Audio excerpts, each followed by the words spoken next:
नमस्कार, pattern of Bengal में आप सभी का स्वागत है। आपके साथ मैं हूं खुशबू। ममता बनर्जी के नेताओं को तृणमूल कांग्रेस के अंदर घुटन हो रही है और इसी सिलसिले में वरिष्ठ टीएमसी सांसद दिनेश त्रिवेदी ने राज्यसभा से इस्तीफा दे दिया है। दूसरी तरफ ममता को एक और खतरा पैदा हो गया है बंगाल के अंदर। अब झारखंड मुक्ति मोर्चा भी ममता के लिए मुसीबत बनकर खड़ी हो गई है। इसी पर बातचीत करने के लिए हमारे साथ स्टूडियो में मौजूद हैं कैपिटल टीवी के editor in chief doctor Manish Kumar. Doctor साहब, बहुत बहुत स्वागत। धन्यवाद। डॉक्टर साहब, टीएमसी सांसद दिनेश त्रिवेदी को 1 साल भी नहीं हुआ था राज्यसभा सदस्य बने हुए, लेकिन वो इस्तीफा दे रहे हैं, ऐसा क्यों? देखिए, उन्होंने तो बताया कि उन्हें घुटन हो रही है। घुटन क्यों हो रही है इसका उन्होंने कारण भी बता दिया। उन्होंने कहा कि अब हमारी अंतरात्मा से आवाज आ रही है कि यहां अब कुछ नहीं हो सकता। मतलब आप समझिए, कोई भी पॉलिटिकल पंडित, पॉलिटिकल एनालिस्ट इस वाक्य को देखेगा, जो बातें त्रिवेदी साहब ने बताई है, वो अपने आप में एक बहुत बड़ा संकेत है कि ममता बनर्जी की नैया अब डगमगा नहीं रही, नैया डूब रही है और ये सारे लोग जो है उठ उठ के भाग रहे हैं। अच्छा, अभी जो दिनेश त्रिवेदी साहब हैं, ये बहुत ही वरिष्ठ लीडर हैं। ये अर्ली 90s में भी सांसद हुआ करते थे। आप समझिए कितना बड़ा, बीच में रेल मंत्री भी बने वो। और यही वो सांसद हैं जिन्होंने शरद पवार और जो बम में धमाके जब हुए थे तो वोहरा कमेटी के लिए सुप्रीम कोर्ट तक गए थे लड़ते हुए, जिसके बारे में मैं अक्सर चर्चा करता हूं कि वोहरा कमीशन की रिपोर्ट दुनिया के सामने आनी चाहिए। ये कांग्रेस पार्टी और एनसीपी का सारा कच्चा चिट्ठा निकल आएगा कि किस तरह से अंडरवर्ल्ड और आईएसआई के साथ इन लोगों का पूरा रिश्ता नाता जुड़ा हुआ है। तो वो यही इसी लीडर की वजह से पार्लियामेंट में भी इन्होंने उठाया था, और जब पार्लियामेंट में कांग्रेस पार्टी की सरकार ने सारे चीज़ों को दबा दिया, वो रिपोर्ट को पब्लिक नहीं किया, तब यही वो पार्लियामेंट 1995 में ये सुप्रीम कोर्ट भी गए थे।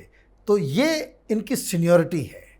अब ये कह रहे हैं कि हमें घुटन हो रही है। घुटन किस चीज़ के लिए हो रही है? घुटन इसलिए हो रही है कि वो कह रहे हैं कि पार्टी कैसे चल रही है पता ही नहीं चल रहा।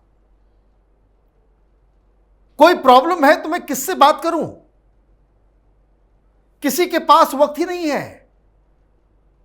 पार्टी कॉरपोरेट के हाथ दे दिया गया है। ये जो प्रशांत किशोर का जो आईपैक है, उसी के हाथ में चला गया है, तो बाकी सारे लोग उसको लेकर के ही छोड़ रहे हैं। अभी तक तो सारे लोग ये कह रहे थे कि शुभेंदु अधिकारी हो, चाहे राजीव बनर्जी हो, ये तमाम जो लीडर्स हैं वो इसलिए छोड़ के जा रहे हैं क्योंकि ये चुनाव हारने वाले थे, इनको टिकट नहीं दिया जाता। ये तो सांसद है, वरिष्ठ सांसद है। ममता बनर्जी के कभी ये सबसे क्लोज शख्स हुआ करते थे। दिल्ली के अंदर तृणमूल कांग्रेस की अकेली आवाज हुआ करते थे। इनको तो चुनाव से कुछ लेना देना नहीं है। वो आराम से, बड़ा सा घर है इनके पास, क्योंकि बहुत सीनियर हैं, लोन वोन के साथ इनका घर है दिल्ली के अंदर में। उनको क्या जरूरत पड़ी है कि वो इस्तीफा दे दें? अगर वो इस्तीफा दे रहे हैं तो इसका मतलब है तृणमूल कांग्रेस बहुत ही गंभीर प्रॉब्लम में फंस गई है। नैया डूबना तो तय लग रहा है। और जो सबसे जो समझने वाली बात है कि जो एक ही तरह का कंप्लेन जो निकलता है वो यही बात कह रहा है। वो घुटन इसलिए हो रही है कि ये कुछ करना चाहते हैं, पार्टी के लिए कुछ करना चाहते हैं, लोगों के लिए कुछ करना चाहते हैं, तो ये कर नहीं सकते। इतना बड़ा चुनाव हो रहा है, कोई किसी से कोई पूछ नहीं रहा। सब प्रशांत किशोर ही डिसाइड कर रहा है, प्रशांत किशोर ही सारा काम कर रहा है। तो इन्होंने कहा कि जिन लोगों को राजनीति की एबीसीडी नहीं आती वो पूरा डिसीजन ले रहा है, तो फिर हम लोगों की पार्टी में आवश्यकता क्या है? और ये इतने नाराज हुए क्योंकि इतने वरिष्ठ हैं। मैंने उनका, आप ये समझ लीजिए कि बंगाल में तो बहुत ही सोफिस्टिकेटेड सॉफ्ट लैंग्वेज इस्तेमाल किया जाता है। यूपी बिहार में कहेंगे कि अभी 2 दिन का लौंडा सामने पैदा हुआ और हमें ज्ञान दे रहा है। तो अंतरात्मा इनकी हिल गई और इन्होंने आज राज्यसभा में इस्तीफा दे दिया। अब इस्तीफा इसलिए भी दिया होगा क्योंकि उनको लग रहा है कि भाई टीएमसी के साथ रह करके कोई फ्यूचर नहीं है।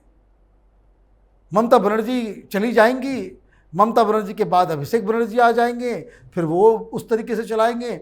वो कल के सामने जो लोग पैंट ठीक से पहन नहीं सकते थे वो इनके लीडर बन जाएंगे, तो फिर अब ये क्या करेंगे? ढंग से हमको रिस्पेक्ट भी नहीं मिलेगा, उम्र भी हो रही है, कहीं राज्यपाल भी नहीं बन पाएंगे, कुछ नहीं कर पाएंगे।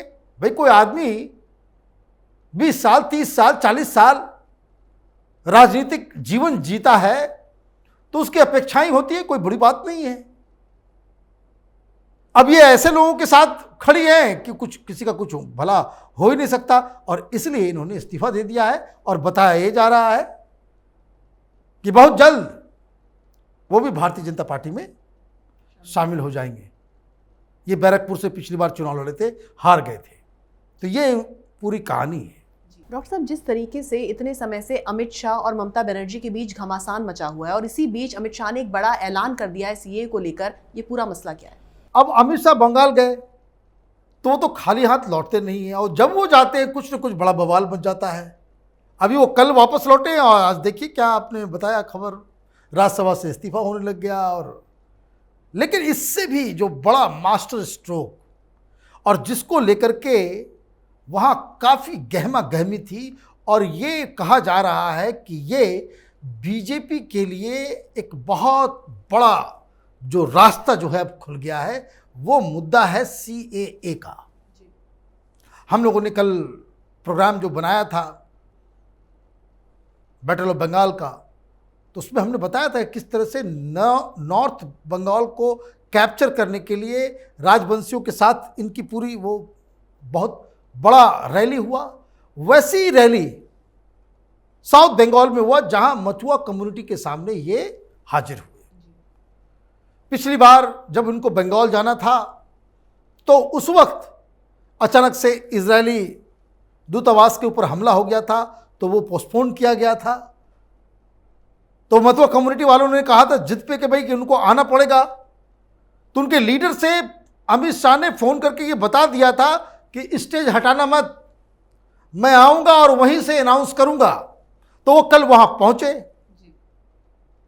और उन्होंने साफ साफ शब्दों में कह दिया कि वैक्सीन लगने का कार्यक्रम खत्म हुआ और सीए को लागू किया जाएगा और हर मथुआ कम्युनिटी के लोगों को नागरिकता दी जाएगी। अब ये एक ऐसा मसला है, मैं आपको बता दूं, बंगाल में ये जो सीए का जो खेल है ये दो धारी तलवार की तरह काम कर रहा है। एक तो ममता बनर्जी मथुआ, वो बहुत काफ़ी 30-40 सीटों के ऊपर मथुआ कम्युनिटी का पूरा माने होल्ड है, वो स्विंग करा सकते हैं चुनाव के रिजल्ट को, इतनी संख्या है उनकी। तो ममता बनर्जी ये गफलत में डाल रही है। ममता बनर्जी के साथ दिक्कत क्या है कि उनको समझ में नहीं आ रहा है कि भाई मथुआ को पकड़े या मुसलमान को पकड़े। सीए लागू नहीं होगा तो उनको नागरिकता नहीं मिलेगी। ये मथुआ कम्युनिटी के लोग कौन है? वो बांग्लादेश के हिंदू जो वहाँ से बंटवारे के बाद यहाँ पे आए, खास करके उस समय जिस समय बांग्लादेश बन रहा था, तो उनको हिंदुस्तान में नागरिकता नहीं दी गई है। लेकिन ममता बनर्जी वो उनको उल्टी पुल्टी चीज़ें पढ़ाती कि भाई तुम्हारा तो राशन कार्ड बना हुआ है, तुम्हारा वोटर आई कार्ड बना हुआ है, सब कुछ तो है, नागरिक तो हो ही, पासपोर्ट नहीं बनता। तो आप समझिए, आप पूरी की पूरी कम्युनिटी को झूठ और अफवाह बता करके वो नागरिक नहीं है। आपने वो बताया, मैं कई बार मैं इस बात को कह चुका हूं कि किस तरीके से बांग्लादेशियों को घुसा करके राशन कार्ड बना देना, उसका वोटर आई कार्ड बना देना, ये सारा चीज़ जो है वो चल रहा है, गफलतबाजी। तो ये जो अनाउंसमेंट हुआ है तो उससे मथुआ कम्युनिटी वो तो इधर आया ही। अब ममता बनर्जी इसका विरोध करेंगी। अब क्योंकि अब अमित शाह ने ये बात कह दी। हालांकि जैसा मुझे लग रहा है कि इस बात के ऊपर पहले ये भी चर्चा नहीं हो रही थी। ऐसा लग रहा है कि इसे बीजेपी चुनाव के लास्ट फेज में ये वेपन को इस्तेमाल करती सीए का, लेकिन चूंकि मटुआ कम्युनिटी की तरफ से ये मांग थी कि भाई आप कुछ इसमें अनाउंस कीजिए, तो वो अनाउंस किया गया। अब ममता बनर्जी इसका विरोध करेगी तो मटुआ कम्युनिटी के हाथ से जाएगी, और इसका समर्थन करेंगी तो वो जो मुस्लिम वोटर्स हैं वो कहेंगे कि भाई ममता बनर्जी तो बीजेपी की बी टीम है। तब लेफ्ट और कांग्रेस वाले वहां पे कैंपेन करेंगे इसके खिलाफ कि यह तो सीए के साथ है। और इसका जो दूसरा जो पहलू है कि कई सारे बंगाली मुस्लिम्स जो ओरिजिनल पश्चिम बंगाल के निवासी हैं, आप देखिएगा कि बहुत सारे वॉक्स पॉप में जो टेलीविजन चैनल के लोग जो घूमते हैं वो बताते हैं कि बहुत सारे मुस्लिम्स ये कहते हैं कि भाई ये जो बांग्लादेशी जो भाग के आए, जो इलीगल माइग्रेंट हैं, जिनको कांग्रेस वाले, लेफ्ट वाले, तृणमूल वाले वोट बैंक की तरह इस्तेमाल करने के लिए उसको सारा कुछ करवाते हैं, उन लोगों की वजह से जो ओरिजिनल मुस्लिम निवासी हैं उनको भी दिक्कत हो रही है। तो दे ऑल्सो वांट कि भाई जो बांग्लादेशी जो आया है उसको बाहर करो, कम से कम हम सुख चैन से जी पाएंगे। तो ये जो सीए का खेल अब जो शुरू हुआ है बंगाल के अंदर, ये बहुत बड़ा डिसाइडिंग फैक्टर होने वाला है। और देखिए अब आगे ममता बनर्जी इसका क्या काट निकालती है। लेकिन ममता बनर्जी की तो नाव डूब रही है, उनके जो लीडर्स जो हैं वो कूद कूद के जो है वो भाग रहे हैं, और सब बीजेपी के घाट के ऊपर जो जाकर के खड़े हो जा रहे हैं। तो एक बड़ी दिक्कत ममता बनर्जी के लिए वो साफ साफ दिख रही है। जी डॉक्टर साहब, ममता बनर्जी के सामने पहले बीजेपी, उसके बाद कांग्रेस लेफ्ट का गठबंधन, उसके बाद Indian secular party Abbas Siddiqui की, और अब झारखंड मुक्ति मोर्चा। पहले ही चुनौतियां कम थी कि एक और पार्टी सामने खड़ी हो गई। देखिए भारतीय ये जो झारखंड मुक्ति मोर्चा वो बंगाल में पहले भी चुनाव लड़ती थी, और वाइस वर्सा टीएमसी झारखंड में भी चुनाव लड़ती है। चूंकि ये बॉर्डर जो है सटा हुआ है, आप ये देखिए जैसे खड़गपुर हुआ, जैसे इन लोगों का सिंहभूम का जो पूरा इलाका है, घाटशिला से आप आगे जाएंगे तो बंगाल के साथ आपका जो है मतलब झारखंड का एक बहुत बड़ा हिस्सा, बोकारो के पास से आप देखेंगे तो आप पुरुलिया टच कर जाते हैं, खड़गपुर तक आप टच कर जाते हैं। तो ये जो पूरा जो बेल्ट है, जो आदिवासियों का बेल्ट है, वहाँ पे झारखंड मुक्ति मोर्चा का अपना ये होता है। और ये मैं आपको एक बात बताऊं कि इसको लुभाने के लिए वो नक्सली इन्फेक्टेड एरिया है, वहाँ नक्सलिज्म का वायरस फैला हुआ है पूरे इलाके में, जो झारखंड से सटा हुआ इलाका है। उन लोगों को खुश करने के लिए कई एक्स टेररिस्ट, नक्सली टेररिस्टों को ममता बनर्जी ने अपनी पार्टी में शामिल कर दिया। वो लोग कैंपेन कर रहे हैं। अब जब झारखंड मुक्ति मोर्चा वहाँ से चुनाव लड़ेगी तो वहाँ कुछ डेंट होगा। एक ब्रॉडर चीज़ समझ लीजिए, भारतीय जनता पार्टी का जो कोर वोटर है, जो जय श्री राम के नाम से वोट करने वाला है, वो बाकी किसी छलावे में इस बार नहीं आने वाला। और बाकी लोग जो अलग अलग वजहों से